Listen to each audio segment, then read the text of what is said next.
Sveicināti! Šajā kanālā daudz tiek runāts par vēstures tēmām, un komentāros nereti izceļās strīdi par dažādiem vēstures faktiem. Parādās aizvien jaunas teorijas par notikušo faktu interpretāciju, vai arī atsevišķi notikumi tiek apšaubīti pavisam. Te nu parādās jautājums par to, no kā mēs vispār zinām, kas notika šajos senajos laikos, un kā vispār saprast, kurai informācijai ir vairāk vērts uzticēties. Tā nu nolēmu parunāt par tēmu, kādi ir vēstures avoti un kā izšķirties par to, kuriem no tiem vairāk uzticēties, gadījumos, ja versijas par apspriestajiem notikumiem ir dažādas. Lai gan šeit galvenokārt koncentrēšos uz vēstures izzināšanu, vismaz daļa no šīm metodēm var tikt pielietota arī pie citām tēmām. Tātad, no kā mēs iegūstam savas ziņas par vēsturiskajiem notikumiem? Liecību avotus varam iedalīt vismaz 5 lielās grupās. Lai labāk tos raksturotu, paņemšu vienu vēstures piemēru, kuru analizēt caur šiem vēsturisko liecību kritērijiem. Tas būs nesenajā raidījumā pieminētais baltu cilšu apraksts. Pirmais un bieži pats galvenais vēstures avots ir rakstu avoti. Mūsdienās to papildina arī skaņu un video ieraksti, taču, ja runājam par senākiem laikiem, tad bieži vien vienīgā iespēja, kā izzināt notikumus tajos, ir tad, ja kāds to ir pierakstījis un šis rakstu avots vai tā noraksts ir saglabājies līdz mūsu dienām. Tās varētu būt gan liela apjoma kronikas vai citas grāmatas, vai arī vienkārši vēstules, dokumenti un jebkuri citi rakstveida pieminekļi. Lai gan cilvēces vēsture ir daudz senāka nekā rakstība, lielākā daļa detalizēto apskatu par mūsu pagātni sākas tikai no laika, kad to sāka pierakstīt. Rakstu avoti gan ir cilvēka radīti, kas nozīmē, ka tie nevienmēr ir precīzi, uzticami un objektīvi. Kritēriji, kā tos izvērtēt, ir vairāki. Pie tiem atgriezīšos detalizētāk pēc tā, kad apskatīsim pārējos vēstures avotu veidus. Otrais avotu tips ir saglabātā mutvārdu tradīcija. Tā nu ir sanācis, ka vēl nemaz netik sen lielākā daļa pasaules cilvēku nemaz nemācēja rakstīt, un vienīgais veids, kā ziņas viņu starpā tika nodotas, bija mutiski.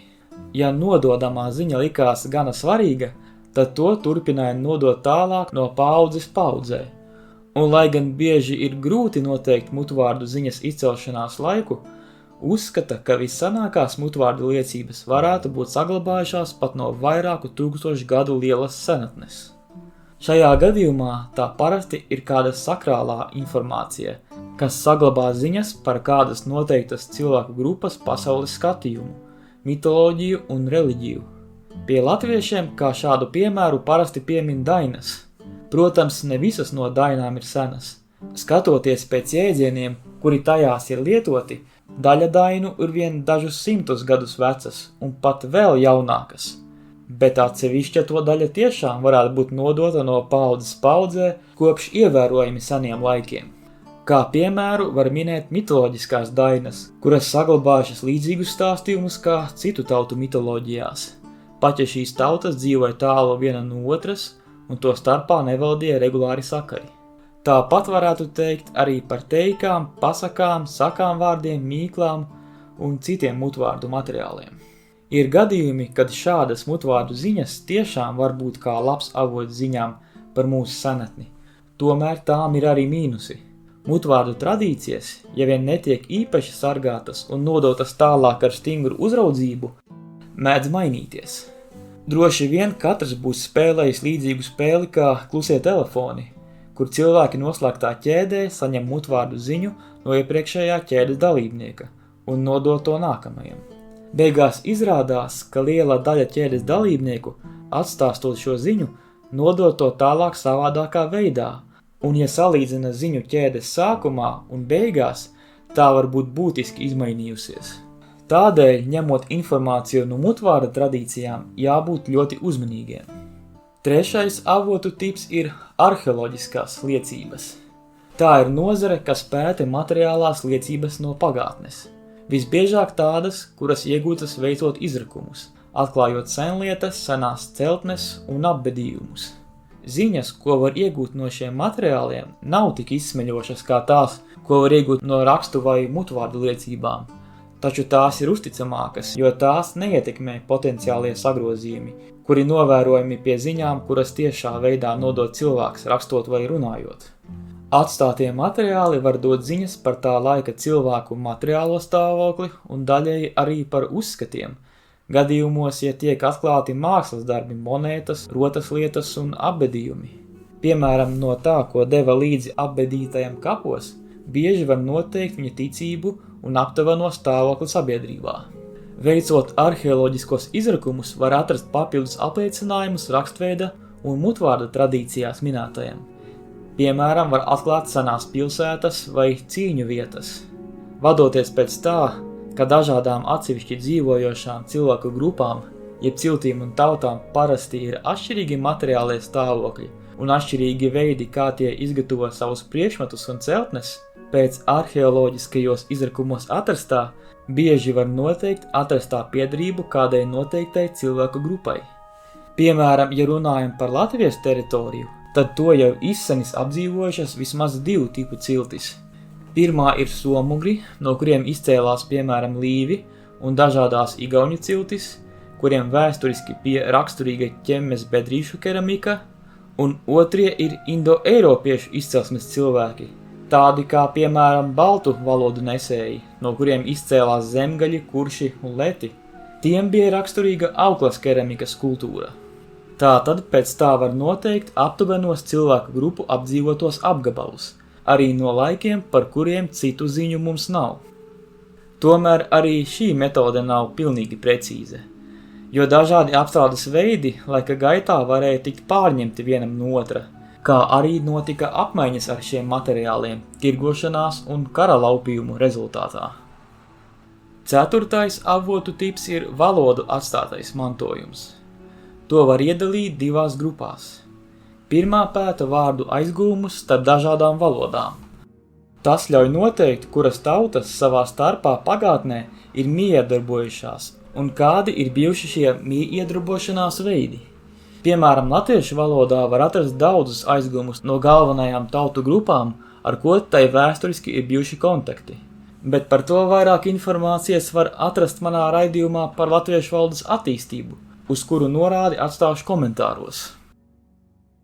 Otrā grupa ir toponīmi, jeb geogrāfisko vietu nosaukumi. Tā nu ir sanācis, ka pat ja kāda tauta noteiktā vietā tiek pakāpeniski aizvietota ar kādu citu tautu, vecie vietu nosaukumi bieži tiek saglabāti arī jaunpienācēju starpā, kas pēc daudziem gadiem joprojām ļauj saprast, kas noteiktajās vietās agrāk ir dzīvojis. Piemēram, Latvijā blakus tādiem labi saprotamiem vietvārdu nosaukumiem, kā piemēram Bērzaine, Mežāre, Ozolnieki un Lielupe, sastopami arī daudz nosaukumi, kuriem nevar atrast nekādu līdzību ar latviešu valodas vārdiem. Piemēram, Ainaži, Ikšķile, Jugla, Kandava, Kolka. Tie visi cēlušies no līvu valodas, tādēļ mums nav saprotami. Tātad, lai gan līvi šajās vietās vairs nedzīvo, savas liecības no viņiem tomēr ir palikušas. Līdzīgi tam, valodnieki ir atraduši daudzus baltu izcelsmes vietvārdus uz austrumiem no pašreizējās Latvijas robežas, kas ļauj domāt, ka balti agrāk dzīvojuši arī šajos apgabalos. 5. avotu tips ir ģenētika. Šis ir visjaunākais izpētes veids, kurš izmanto DNS atrodamo informāciju. Vispopulārāk pēdējā laikā ir runāt par haplogrupām, īpaši Y chromosomas haplogrupām, kuras tiek nodotas no paaudzes paaudzē pa tēva līniju. Te jāatzīmē, ka haplogrupas veidojās laikos, kad mūsdienu tautas vēl nepastāvēja. Tādēļ parasti nav tādas haplogrupas, kura būtu raksturīga tikai vienai tautai, bet gan drīzāk kādai noteiktai tautu grupai. Piemēram, Latvijā visvairāk izplatītas 3 haplogrupas. Tās ir R1A, kura pārsvarā raksturīga austrumos mītošajām indo-eiropiešu tautu grupām, R1B, kas pārsvarā raksturīga rietumos mītošajām indo-eiropiešu tautu grupām, un N1C1, kas pārsvarā raksturīga ziemeļos un austrumos mītošajām somugru tautu grupām. Jāpiebilst gan, ka lai gan šī metode ir visai populāra, tā tomēr ir nepilnīga, jo ignorē ģenētisko materiālu pa mātes līnijai. Piemēram, ja kāds skandināvs nokļūtu kādā Āfrikas valstī un radītu pēcnācējus ar vietējiem iedzīvotājiem, tad gadījumā, ja viņa pēcnācēji 10 paudzes uz priekšu radītu nepārtrauktu vīriešu līniju, bet vienmēr turpinātu radīt pēcnācējus ar vietējiem Āfrikas iedzīvotājiem, tad pat pēc šīm 10 paudzēm viņa vīriešu kārtas pēcnācēji uzrādītu šo Skandināvijai raksturīgo haplogrupu, lai gan kopumā ģenētiski viņi būtu daudz tuvāki vietējiem afrikāņiem. Ja ņem vērā visu ģenētisko materiālu, arī no mātes puses, tad jau iespējams noteikt daudz precīzākas līdzības starp mūsdienu un senatnes cilvēku grupām. Tagad, kad esam apskatījuši visas galvenās vēstures avotu grupas, atgriezīsimies pie sarežģītākās, bet tajā pašā laikā iespējams pie svarīgākās grupas – rakstveida avotiem. Tā veido lielāko daļu no avotiem, uz kuriem balstam mūsu uzskatus par pagātnes notikumiem, jo būtībā tā ir vienīgā, kas tik plašā apjomā var nodot mums ziņas par notikumiem un cilvēku savstarpējo miedarbību senajos laikos. Tomēr tajā pašā laikā šis ir avots, kuru, varbūt vienīgi izņemot mutvārdu avotus, ir visvieglāk pasniegt neobjektīvā veidā vai pat viltot. Pirmkārt jāņem vērā, ka rakstītie avoti nevienmēr ir veidoti ar mērķi parādīt situāciju neitrālā informatīvā veidā. Visbiežāk tos rakstīja kādas vienas iesaistītās puses interesēs. Tādējādi nereti parādot šo vienu pusi labākā gaismā nekā tā patiesībā bija, bet pārējās puses iespējams sliktākā gaismā. Vēl var gadīties, ka tas, kurš to rakstīja, nemaz pats tik daudz nezināja par aprakstītajiem notikumiem, un pats balstījās uz kādām baumām un nepārbaudītu informāciju. Sastopami pat gadījumi, kad notikumi ir tieši sagrozīti vai pat izfantazēti, gan noteikta mērķa vadīti, gan vienkārši slavas vai atpazīstamības dēļ. Tiešām, vēstures avoti par vienu notikumu var būt daudzi un dažādi. Tad kā noteikt to, kuram no tiem vairāk uzticēties? Kā zināt, vai avots nav vienkārši izdoma vai mērķtiecīgs sagrozījums? Te apskatīšu galvenos kritērijus, pēc kuriem izvērtēt rakstveida avotus. Pirmais. Jo vairāk avotu par apskatāmo tēmu, jo labāk. Piemēram, ja ņemam variantu par Latvijas vēsturisko cilšu apskatu, tad redzam, ka avoti ir vairāki. Bez jau iepriekšējos raidījumos apskatītajām Indriķa un Atskaņu kronikām, ziņas par šīm ciltīm atrodamas arī, piemēram, Senkrievu kronikā, pagājušo laiku stāsts, un skandināvu rūnu rakstos, galvenokārt Zviedrijas teritorijā. Ziņas atrodamas arī Islandē sarakstītajās sāgās, piemēram, Egīla sāgā. Tātad šeit jau ir vismaz 5 avoti. Cilšu nosaukumi tajos gan var nedaudz atšķirties, ņemot vērā, ka tie sarakstīti dažādās rakstu valodās, tomēr tie ir atpazīstami. Tas mums dod jau diezgan augstu ticamības līmeni, kas tāds nebūtu gadījumā, ja mums būtu tikai viens avots. Otrais kritērijs, jo tuvāk avota radīšana ir saviem aprakstītajiem notikumiem, jo labāk. Gadījumā ar iepriekš minētajiem avotiem tie pārsvarā sarakstīti 12. vai 13. gadsimtā, un parasti vismaz daļai apraksta notikumus, kurus pieredzējis vai nu pats autors, vai arī kāds, ar kuru šis autors ir runājis. Kā labu piemēru par šaubīgu vēstures avotu varam pieminēt leģendu par Latvijas karoga izcelsmi. Stāsts par ievainoto kareivi, kurš pēc kaujas noguldīts uz baltas drēbes, kas tad no asinīm abās malās nokrāsojās sarkana, bet pa vidu palika balta. Šis stāsts parādījās vien 19. gadsimtā un nav nekādu agrāku ziņu par to. Turpretī Atskaņu kronikā minētais stāsts par ledgaļu karavīriem, kuri devušies kaujā ar sarkanu karogu, kam vidū balta josla, jau ir daudz sanāks un kalpo par īsto iedvesmu mūsdienu Latvijas karogam. Varbūt šis piemērs nav no tiem labākajiem. No svešzemju vēstures ir labs piemērs par romiešu karu pret Kartāgu. Mūsdienās ir populāra versija, ka romieši tā vēlējās iznīcināt Kartāgu, ka pēc tās ieņemšanas to pilnībā nolīdzinājuši un zemi piebēruši ar sāli, lai tur nekas vairs nevar augt. Lai gan šī versija mūsdienās ir izplatīta, izrādās, ka neviens no antīkajiem vēsturniekiem par to neraksta. Agrākā ziņa, kas to piemin, nāk no 19. gadsimta, un tādējādi tai nav nekāda īsta pamata, jo to nevar balstīt ne uz kādiem tiešiem pierādījumiem, kas nākuši no tiem laikiem. Trešais kritērijs. Avotiem ir jābūt veidotiem neatkarīgi vienam no otra. Ja avoti ir vairāki, bet tomēr nāk no vienas un tās pašas cilvēku grupas, ticamība nav tik liela, jo samazina stāstījumu objektivitāti. Gadījumā ar Baltijas cilšu pieminēšanu mums ir vismaz 3 neatkarīgas puses – senie Skandināvijas iedzīvotāji, austrumslāvu grupas un krustnešu puse. Tās visas darbojās neatkarīgi viena no otras, kas sakarā ar to, ka pieminētās ciltis ir līdzīgas, pastiprina iespēju, ka tādas tās tiešām ir bijušas.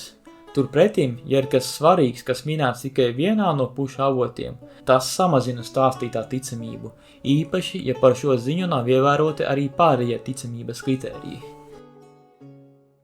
4. kritērijs. Avoti nav pretrunā viens otram un apraksta tos pašus notikumus. Tā tad jāpārbauda, cik daudz minētie notikumi sakrīt ar minēto citos avotos.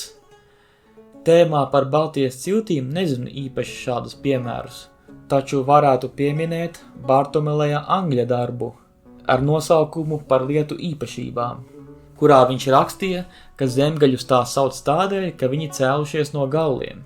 Nevienā citā rakstu liecībā tas nav minēts, un arī nav dzirdēts, ka kādi arheoloģiskie, valodnieciskie vai ģenētiskie pētījumi to apstiprinātu. Tādēļ vajadzētu visai kritiski apskatīt šādus ziņojumus. Cits slavens piemērs ir no eģiptiešu vēstures, Kadešas kaujas, kura notika starp eģiptiešu un hetu spēkiem 13. gadsimtā pirms mūsu ēras. Savos pierakstos abas puses apgalvoja, ka tās cīņā guvušas uzvaru. Vēlāki pētījumi gan atklāja, ka cīņa drīzāk beidzās ar neizšķirtu. Tas vēlreiz parāda, cik svarīgi ir izpētīt visus avotus, nevis paļauties tikai uz vienu. 5. kritērijs. Avota autori nav aizspriedumaini pret apskatīto tēmu. Tiem nav sava interešu veidojot notikumu atstāstu. Tātad, jo bezparteiskāks ir raksta veidotājs, jo ticamāk. Baltijas cilšu gadījumā gan trūks šādu avotu. Būtībā tās ir aprakstītas tikai no iebrucēju puses un bieži no tādu, kuri bija īpaši ieinteresēti sevi parādīt kā labos ticības ieviesējus, bet Baltijas iedzīvotājus kā neticīgus mežoņus, vai arī vienkārši kā ciltis, kuras vajag iekarot. Tas vien nenozīmē, ka nevajag ticēt šiem avotiem, tomēr jābūt īpaši piesardzīgiem un jāveic papildus izpēte, kur vien iespējams. Šeit tiešām atliek vien paļauties uz faktiem, kuri līdzīgi attēloti gan citos rakstavotos, gan arī, kuriem var atrast apstiprinājumus no arheoloģijas, valodniecības un ģenētikas puses. Izvērtējot avotus no kādas ieinteresētās puses jāskatās, vai autors min kādu faktu, kas neparāda viņa pārstāvēto pusi labā gaismā. Tad ir liela iespēja, ka tā ir patiesība, jo viņš nav ieinteresēts melot par šādām lietām. Piemēram, ja avotos atrodamas ziņas par to, ka kādai no Baltijas ciltīm izdevās kaujā uzvarēt krustnešu spēkus, tad tas palielina avotu ticamību, jo diez vai krustnešu puses hronists būtu ieinteresēts melot par ko tādu. Vēl jāskatās, vai avots sakrīt ar apstākļiem, kuri bija sastopami laikā, kad tas ticis rakstīts.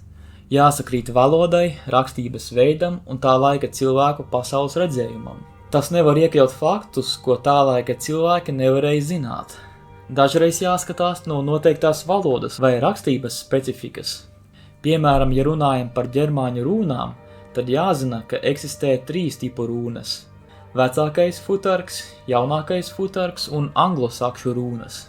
To izmantošanas laiks un izplatības areāls bija atšķirīgs, un piemēram, ja tiek atrasts rakstu avots, kas apgalvo, ka ir no 3. gadsimta, bet ir rakstīts jaunākajā futarkā, nevis vecākajā, tad jau droši var zināt, ka avots ir viltojums.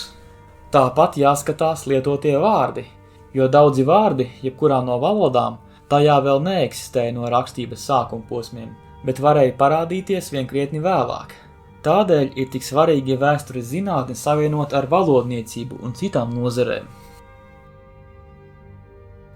Te nu beigšu apskatu par vēstures avotu izvērtēšanu. Būtībā daudzi no tiem ir pielietojami ne tikai pie vēstures, bet arī citos gadījumos. Līdzīgi principi tiek izmantoti arī, piemēram, izvērtējot liecības tiesu procesos. Ceru, ka tev izdevās šeit uzzināt ko noderīgu. Iesaku visiem akli neticēt kuram katram avotam, bet gan kārtīgi to izvērtēt, izmantojot pēc iespējas vairāk metožu un to ticamības kritēriju. Tas pats attiecas arī uz visu to, ko es šajā kanālā stāstu. Jāatceras gan, ka 100% ticamība atsevišķos jautājumos var arī netikt sasniegta nekad, jo vienkārši pietrūkst avotu par to. Jebkurā gadījumā novēlu tev, klausītāji, nokļūt pēc iespējas tuvāk patiesībai. Pie raidījuma apraksta atstāšu norādi uz vēl 2 video, kurā apspriests informācijas izvērtēšanas svarīgums. Tas arī pagaidām būtu viss par šo tēmu. Šajā kanālā apskat dažādas ar vēsturi, kultūru, valodniecību un sabiedrības procesiem saistītas tēmas. Lūdzu, atstāj savu komentāru par to, ko tu domā šajā sakarā. Ja interesē dzirdēt ko vairāk, iesaku abonēt šo kanālu, kā arī apskatīties citus ierakstus tajā. Paldies par uzmanību! Līdz nākamajai reizei!